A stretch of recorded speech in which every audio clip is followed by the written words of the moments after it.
First ever factory outlet Mukunda jewelleries KBHP Somajiguda Suchitra Hanamkonda Kothapet Chandanagar Khammam. నమస్కారం. కార్తీక పురాణం 5వ రోజు పారాయణలోకి వచ్చాం. ఈ రోజున పంచమి సుబ్రహ్మణ్య ఆరాధనకి మంచిదట. ఈ పంచమిని జ్ఞాన పంచమి అంటారట. పులుపు తినకూడదు. ఈ రోజున విసినికర్ర కానీ స్వయం పాకంతో బ్రాహ్మణుడికి దానం ఇవ్వటం కానీ చాలా విశేషమైన ఫలితాన్ని ఇస్తాయట. విసినికర్రలు నిజానికి ఎండాకాలం ఇవ్వాలని చెప్తారు.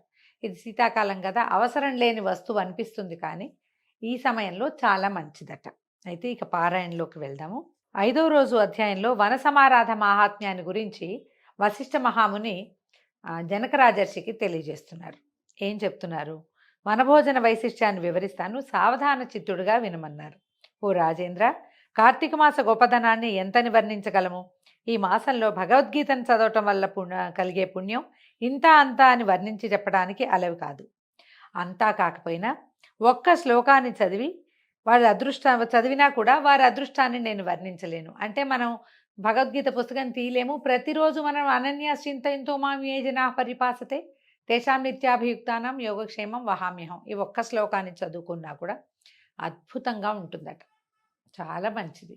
భగవద్గీత పారాయణ చేయగలిగిన వాళ్ళు ఈ కార్తీక మాసంలో భగవద్గీత మార్గశిరంలో కూడా భగవద్గీత పారాయణ చెప్తారు. కార్తీకంలో కూడా భగవద్గీత పారాయణ చాలా విశేషమైన ఫలితాన్ని ఇస్తుంది. మొత్తము చదవలేని వాళ్ళు, చాతకాని వాళ్ళు, కుదరని వాళ్ళు పూజా విధానంతో పాటుగా భగవద్గీత శ్లోకాలను కూడా కొన్నిటిని ఇంప్లిమెంట్ చేసుకుంటే, కొన్నిటిని కలుపుకుంటే కనుక చాలా మంచిది. తర్వాత ఏం చెప్తారు? ఈ విధంగా గీతను చదివిన వారు శ్రీమన్నారాయణుని కృపకు పాత్రులై తరిస్తారంటంలో ఎంతమాత్రం సందేహం లేదు. అలా చదివిన వారి యొక్క పూర్వజన్మల పాపాలన్నీ నశిస్తాయి. ఈ మాసంలో వనభోజనానికి అత్యంత ప్రాధాన్యం ఉంది. వనభోజనం వల్ల విష్ణులోకం లభిస్తుంది. నిత్య నైమిత్తిక కర్మలలో కానీ భోజన కాలంలో కానీ భ్రష్టులు శూద్రులు నిత్యనైమిత్తిక కర్మల్లో కానీ భోజన కాలంలో కానీ భ్రష్టులు, దుర్మార్గులు, పాతకులు, సూతకం కలిగిన వారిని చూడడము, మాట్లాడడము, తాకటం వల్ల కలిగేటువంటి సమస్త దోషాలు తొలగిపోతాయి. చెట్లు, తీగలు, మొక్కలు కలిగిన వనంలో ఉసిరిక చెట్టు మొదట్లో సాలగ్రామాన్ని పెట్టి విష్ణువుని ప్రార్థించి శాస్త్ర ప్రకారంగా సాలగ్రామానికి అర్చన చేసి దక్షిణ తాంబూలాలను ఇచ్చి పూర్ణకుంభాన్ని నివేదన చేసి బంధుమిత్ర సపరివార సమేతంగా స్నేహితులతో కలిసి పంక్తి భోజనం చేసేవారి జన్మమే ధన్యం. వన సమారాధనలో భోజనం చేసిన వారిని సమస్త పాపాల నుండి విముక్తులు చేసేటువంటి దివ్యత్వం లభిస్తుంది అట. అయితే మనం భోజనం చేసేటప్పుడు కొంతమందిని చూడకూడదు అని ఒక నియమం ఉందండి. దుర్మార్గులు సరైన పని చేయలేదు, వాళ్ళు ఏదో పాచిపాపం చేశారు మనకు తెలుసు, వాళ్ళతో కలిసి జీవిస్తూనే ఉంటాం మనం. కానీ భోజన కాలంలో వాళ్ళని చూస్తే మనకు ఒక రకమైన పాపం అంటుకుంటుందట. అది వన సమారాధన చేస్తే పోతుంది. మర్రి, రావి, జువ్వి, మేడి, వేప, విసిరి ఇలాంటి చెట్లు ఉన్నటువంటి, దాంతోపాటు బావి కూడా ఉన్న వనాలలో భోజనం చేస్తే, వనాలలో అర్చన చేస్తే, వనాగమనమే చేయటం, ఆ వనాల్లోకి వెళ్తేనే ఈ రోజుల్లో మనకి సమస్తమైన పాపాలు తొలగి దీంతోపాటు ఆరోగ్యం కూడా సిద్ధిస్తుంది. చూడండి, చెట్ల నిండా బోల్డని చెట్లు, చెట్టు నిండా ఆకుపచ్చని ఆకులు, ఆ పచ్చదనం మధ్యలోకి మనం ప్రయాణిస్తే కార్తీక మాసాన్ని ఆరోగ్య మాసం అంటారు. ఎందుకే ఈ వనభోజనం ఓసారైనా చేయండి, దానివల్ల మీకు ఈ పాపాలన్నీ పోతాయని మనకు తెలియజేసి, అది పోగొట్టుకోవడం కోసం, మన స్నేహితుల్ని కలవడం కోసం మనం వెళ్ళినా కూడా మనకి రావాల్సిన ప్రయోజనం సిద్ధించే తీరుతుంది. అయితే ఏం చెప్తున్నారంటే ఒక కథ చెప్తున్నారట, ఎలాంటి దివ్యత్వాన్ని పొందగలమో చెప్పడానికి. పూర్వం ఒక బ్రాహ్మణుని కుమారుడు దురాచార సంపన్నుడైనందువల్ల తండ్రి చేత శపించబడ్డాడు. అయినా కార్తీక మహాత్మ్యాన్ని వినడం వల్ల పవిత్రుడై తరించాడు అన్నాడు వశిష్ఠుడు జనకుడితో. అప్పుడు జనక రాజర్షి అడిగారట, బ్రాహ్మణ బాలుడెవరు? అతను చేసిన దురాచారాలు ఏమిటి? తండ్రి అతన్ని ఏమని శపించాడు? ఆ బ్రాహ్మణ బాలుడు శాప విముక్తిని ఏ విధంగా పొందాడు? అవన్నీ వివరంగా చెప్పమని వశిష్ఠ మహర్షిని ప్రార్థించారు. పూర్వం కావేరీ నదీ తీరంలో దేవశర్మ అనే పేరు కలిగిన బ్రాహ్మణోత్తముడు ఒక ఆయన ఉండేవాడు. అతను దేవతారాధనలోనూ ధార్మిక కార్యక్రమాల్లోనూ శ్రద్ధాభక్తులు కలిగిన సదాచార సంపన్నుడు. ఆయనకి దేవదత్తుడు అనేటువంటి ఒక కుమారుడు ఉండేవాడు. కొంచెం గారాభం వల్ల కానీ అతనికి ఒక చిత్రమైన తత్వం ఉంది. నేను చాలా విజ్ఞానవేత్తనని భావించేవాడు. తనకు చాలా తెలుసు అనుకునేవాడు అనమాట.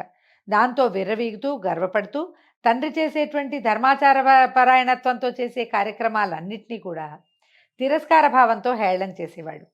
ఏదో విధంగా కుమారుణ్ణి సన్మార్గంలో ప్రయాణింప చేయాలని ఆ పండితోత్తముడు ఎంతగా ఆరాటపడినా, ఎన్ని ప్రయత్నాలు చేసినా కూడా ఆ పండిత పుత్రుడు తండ్రికి లొంగలేదు.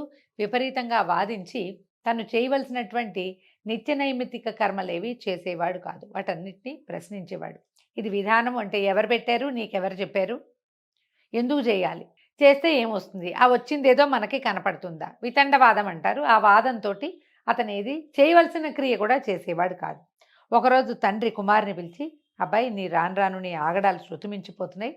ఎవరు ఏ పని చేసినా వారిని, వారు చేసిన పనిని కూడా నువ్వు విమర్శిస్తున్నావు. అందరితోటి తగాదా పడుతున్నావు, గొడవలకు దిగుతున్నావు.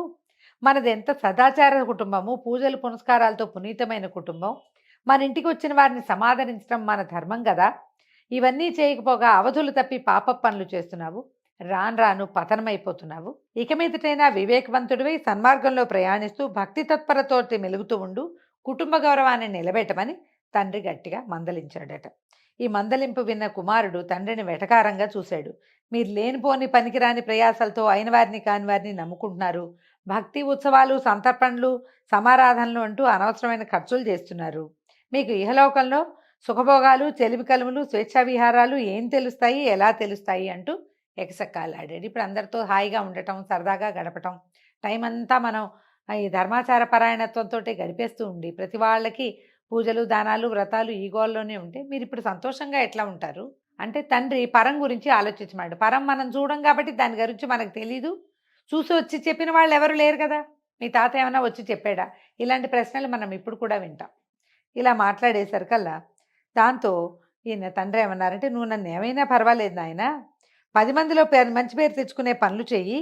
పూజలు పునస్కారాలు పరజీవనాన్ని కాపాడుతాయి. ఇది పరం పవిత్రమైన కార్తీక మాసం. ఈ మాసంలో చేసే స్నాన సంధ్యాదులు, దీపారాధనలు, సమారాధనలు, సంతర్పణలు సమస్త పాపాలని పారద్రోలుతాయి, ఉత్తమ గతులను కూడా కలిగిస్తాయి. కనీసం ఈ 4 రోజులైనా నీతి నియమాలు పాటిస్తూ కార్యాలతోటి కాలాన్ని గడపమని ప్రబోధించాడట తండ్రి. అయితే నానా నువ్వెంతటి అమాయకుడివి, నెలల్లో కొన్ని మంచివి కొన్ని చెడ్డవి ఏమిటి? గుళ్ళో దీపాలు వెలిగిస్తే పుణ్యం వస్తుందేమో, కానీ అవే దీపాలు ఇంట్లో వెలిగించుకుంటే వెలుతురు వస్తుంది. ఇంటి నిండా వనభోజనాల పేరుతోటి అయిన వాళ్ళకి కాని వాళ్ళకి పెట్టడం కన్నా మన చుట్టాలకి, బంధువులకి, మిత్రులకి కనుక వండి వడ్డిస్తే వాళ్ళు తృప్తి పడతారు. అప్పుడు వాళ్ళు కూడా మనకి పెడతారు. ఈ అతిథి అభ్యాగతిని దారిపోయే వాళ్ళందరినీ ఆదరించాల్సిన అవసరం ఏముంది? దాని బదులు మన స్నేహితులకు పెడితే సరిపోతుంది. మన పట్ల మంచి మనసుతో ఉంటారని అనేక విధాలుగా దుర్భాషలు ఆడాడు. ఈ కుమారుని మాటలు విన్నటువంటి తండ్రికి విపరీతమైన కోపం వచ్చింది. ఓరి మూర్ఖుడా, నువ్వు నేను చెప్పే మాటలు వినడం, ఆచరించడం లేకపోగా నన్నే ఎగతాళి చేస్తున్నావు. ఇకపై నువ్వు మానవునిగా ఉండడానికి పనికిరావు. కనుక నువ్వు మూషిగానివైపోయి ఏ చెట్టు త్వరలోనో కాలం గడుపుతూ ఉండవని శపించాడు. తండ్రి శాపవాక్కులు విన్న దేవదత్తుడు భయంతో వణికిపోతూ తండ్రి గారి పాదాల మీద పడిపోయాడు. నా అవివేకానికి ఇంత కఠిన శిక్ష విధించావేమిటి? నన్ను కనికరించు, నాకు శాప విమోచనాన్ని అనుగ్రహించు అంటూ తండ్రి కాళ్ళ వేళ్ళ పడ్డాడు. అయితే తండ్రి ఏం చెప్పాడంటే, నా శాపానికి తిరుగులేదు, తప్పక నువ్వు అనుభవించి తీరవలసిందే. ఇప్పటికైనా నువ్వు పశ్చాత్తాప పడుతున్నావు కాబట్టి శాప విమోచన సమయం చెప్తాను. ఎప్పుడు నువ్వు కార్తీక మాస మాహాత్మ్యాన్ని వింటావో ఆనాడే నీకు శాప విమోచనం అవుతుందని చెప్పాడు. ఈ శాప విమోచన విషయం వినగానే దేవదత్తుడు ఎలుగ్గా మారిపోయి కావేరీ నదీ తీరాలు కలిగినటువంటి గజారణ్యంలో ఒక మర్రి చెట్టు తొర్రలో నివసించడం మొదలుపెట్టాడు. ఇక్కడ మనకు ఒక అనుమానం ఏమొస్తుందంటే, వాళ్ళ ఇంట్లో కార్తీక మాస వ్రతం జరుగుతుంది కదా, అక్కడే ఉండి ఈ కార్తీక మాస వ్రతకథ విని శాపావసానం చేసుకోవచ్చు కదా అనిపిస్తుంది. అయితే ఎలుకలకి అంత బుద్ధి జ్ఞానం ఏమి ఉండవండి. కాలవశాత్తు అతనికి వినిపించవలసిందే. ఈ ఎలుక ఎప్పుడైతే ఎలుకగా మారిపోయిందో, ఎలుక అవగానే ఎలుకకి వెంటనే ఏమిటి, ప్రాణరక్షణ. ఎక్కడైనా చీకట్లో లోతుగా ఉన్న దాంట్లో ఉండడం, దానికోసం నేను పరిగెత్తుకుంటూ వెళ్ళిపోయింది. ఏదో కాలవశాత్తు వినిపించాల్సిందే ఆ కార్తీక పురాణం. ఏదో ఎక్కడికో పారిపోయి చివరికి భయంతో పరిగెడతాయి ఎలుకలు. మనం కూడా ఏవైనా తప్పులు చేస్తే ఎలుకలుగానే పుడతామంటండి. ఇలాంటివి కథలు చాలా ఉన్నాయి. ఈసారి ఇంకొకసారి మనం మాట్లాడేటప్పుడు కథలు, ఆ ఎలుకగా మారిన కథలు చెప్పుకుందాం. మనం కూడా పచ్చిపాపాలు చేసిన వాళ్ళు, తల్లిదండ్రుల్ని ధిక్కరించిన వాళ్ళు, చేయవలసిన విధి విధానాన్ని ఆచరించని వాళ్ళు, కుటుంబంలో ఉండే విధానాలని మానేసి కొత్తవేవో అంటే ఈ కాలంలో పుట్టినవి పైదేశాలవి ఏమైనా ఆచరించే వాళ్ళందరికీ కూడా వచ్చే జన్మలు బ్యాండికూట్స్గా పుడతారు, పందికొక్కులుగా పుడతారు. వాళ్ళు అట్లా చీకటి తొర్రల్లో బతుకుతారు అని చెప్తారు. ఇతను ఈ చీకటిని వెతుక్కుంటూ ఎక్కడికో వెళ్ళి చివరికి కావేరీ నదీ తీరంలో ఉన్న గజారణ్యంలోకి ప్రవేశించి ఒక మర్రి చెట్టు తొర్రలో ఉండటం మొదలుపెట్టాడు. కొంతకాలం గడిచినాక విశ్వామిత్ర మహర్షి శిష్య సమేతుడై వనభోజనం కోసం గజారణ్యానికి వచ్చాడట. కార్తీక మాస స్నానం చేసి కావేరీ నదిలో ఆ చెట్టు కింద ఒక చెట్టు కింద శ్రీమన్నారాయణ్ణి ఆరాధించి తన శిష్యులకు కార్తీక పురాణం వినిపిస్తున్నాడు. ఈ మర్రి చెట్టు ఎక్కడుందో దానికి సమీపంలోనే ఒక విసిరి చెట్టు ఉంది. ఆ ఉసిరి చెట్టు కింద వీళ్ళు దీపారాధనలు అవి చేసి, పెద్ద వటవృక్షం, చాలా పెద్ద నీడ ఉంటుంది కాబట్టి శిష్యులందరినీ నీడలో కూర్చోబెట్టుకుని ఆయన సమీపంలో ఉన్నటువంటి ఈ వటవృక్షం కిందకి కూర్చున్నాడు. అయితే ఇలా జనాలంతా ఈ చెట్టు మొదట్లో కూర్చునేసరికల్లా భయంతో లోపలే ఉండిపోయింది ఎలుక. ఎక్కడైతే మన దేవదత్తుడు ఎలుకగా మారిన దేవదత్తుడు ఉన్నాడో ఆ మర్రి చెట్టు దగ్గర కూర్చున్నారనమాట. అయితే ఇతను ఎందుకు కూర్చున్నారు? వీళ్ళు కార్తీక పురాణాన్ని చెప్పుకోవాలనుకున్నారు. ఈ చెట్టు త్వరలోనే బయట ఏదో పూజా విధానం జరుగుతుంది, మనుషులు చాలామంది చేరారు, వాళ్ళ దగ్గర అరటిపళ్ళు అలాంటివి చాలా వ్యవహారాలు కనపడుతున్నాయి అని చెప్పి ఆ పూజా ద్రవ్యాల మీద ఆసక్తితోటి ఉన్నటువంటి దేవదత్తుడు తన తొర్ర లోపల దాగునకుండా తొర్ర ముఖద్వారంలో వచ్చి కొద్దిగా మాటను కూర్చున్నాడట. ఇంతలో ఏమైంది? ఆ దారిని పోతున్నటువంటి ఒక కిరాతకుడు విశ్వామిత్రుణ్ణి అతని శిష్యగణాలను చూసి ఎవరో దారిని పోయే బాటసార్లే అనుకుని వారి వద్ద ఉన్న ధనాన్ని అపహరించే కోరికతోటి వాళ్ళ దగ్గరకు వచ్చారు. కానీ దగ్గరకు వచ్చేసరికల్లా ఈ మహానుభావుడైన విశ్వామిత్ర మహర్షిని, తపోధనులైన ఆయన శిష్యుల్ని చూసేసరికల్లా అతని మనసు మారిపోయిందట. మారిపోయి సంస్కారవంతుడై మహర్షికి నమస్కారం చేశాడు. విశ్వామిత్రుడిని అడిగాడట, అయ్యా తమరెవరు? మిమ్మల్ని చూడగానే నాలోని క్రూరత్వం తొలగిపోయింది, ఆనందం కలుగుతోంది. మీరు ఏ దేవుణ్ణి ఆరాధిస్తున్నారో, ఏ దైవారాధన కోసం ఇక్కడికి వచ్చారో అదంతా సాంగంగా నాకు తెలియజేయవలసింది అని ప్రార్థించాడట. అయితే నేను విశ్వామిత్రుణ్ణి, వీళ్ళంతా నా శిష్యులు, ఇది కార్తీక మాసము, ఈ నెలలో చేసే పనులన్నీ పుణ్యప్రదాలవుతాయి. నదిలో స్నానం చేసి విష్ణుమూర్తిని ఆరాధించి వనభోజనం చేసే వాళ్ళకి పుణ్యగతులు కలుగుతాయి. ఆ కారణం చేతనే నీకు కూడా జ్ఞానోదయమైంది నాయన.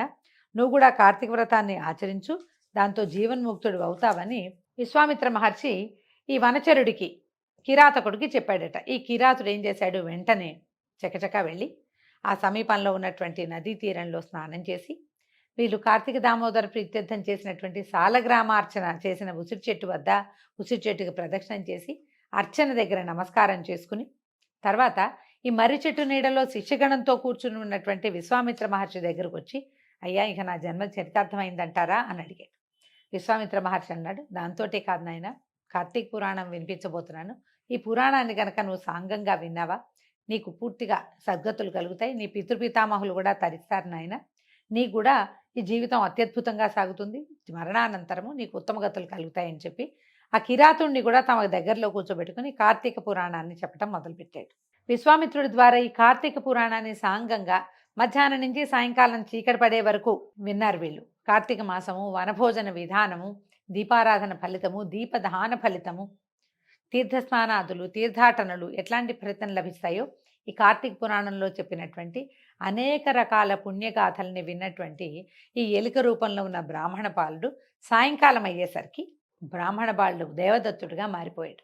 శాపావసానం జరిగిందనమాట. మరితొట్లోంచి బయటకు వచ్చేసరి త్వరలోంచి, చెట్టు త్వరలోంచి రాగానే బ్రాహ్మణ బాలకుడుగా మారిపోయి విశ్వామిత్ర మహర్షికి సాష్టాంగంగా నమస్కారం చేసి ఆయనకి తన కథ అంతా చెప్పుకుని ఆయన అనుజ్ఞతోటి కావేరీ నదిలో స్నానం చేసి వీళ్ళు పూజ చేసుకుంటున్నటువంటి సాలగ్రామానికి తను కూడా నమస్కారం చేసుకుని ప్రదోషకాల అర్చన వల్ల కలిగేటువంటి అనంతమైన పుణ్యరాశిని సంపాదించుకుని తన తండ్రి నగరానికి వెళ్ళిపోయాడు.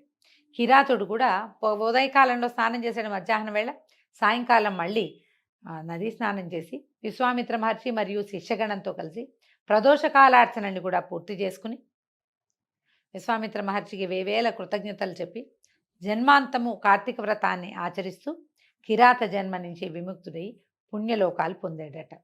అయితే ఈ పుణ్యరాధికాలని ఈ రకంగా కనుక మనం కార్తీక పురాణాన్ని విన్న వాళ్ళకి పుణ్యగతులు లభిస్తాయని మనకి పురాణం చెప్తోంది. అన్నం పరబ్రహ్మ స్వరూపం కనుక అన్నాన్ని అన్నంన నింద్యాత్ అని చెప్తారు శాస్త్రవచనం.